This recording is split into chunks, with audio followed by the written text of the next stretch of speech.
Pernah tak korang rasa sendawa, pedih ulu hati, kembung perut sampai susah nak tidur? Kalau korang ada GERD gastrik, korang akan alami benda ni. Tapi korang jangan abaikan, kita teruk korang punya sakit tu. Aku nak suggestkan Ultrabiotic ni. Dia boleh bantukan sistem perhandaman. Orang yang ada sembelit dengan GERD memang kaitan dia secara langsung. Kalau Ultrabiotic ni, kalau korang nak tahu, dia ada 6 strain probiotik. Dan strain tu dia tidak meningkatkan angin dalam badan. Dalamnya ada 50 bilion. Memang selamat bahan-bahan dia. Jangan risau, dia tak berbahaya dan dia ada halal.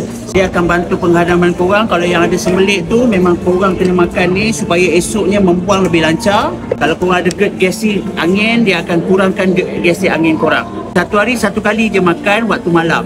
Makan terus macam itu boleh, ataupun dia boleh letak dalam air. Dia pun boleh kuatkan sistem imun korang. Lalu rasa kembung perut ni semua, bagus makan ni untuk korang sihat daripada GERD gastrik. Dia kambing kuning kat bawah, korang grab cepat-cepat. Kita takut harga yang tengah murah ni dia naik pula.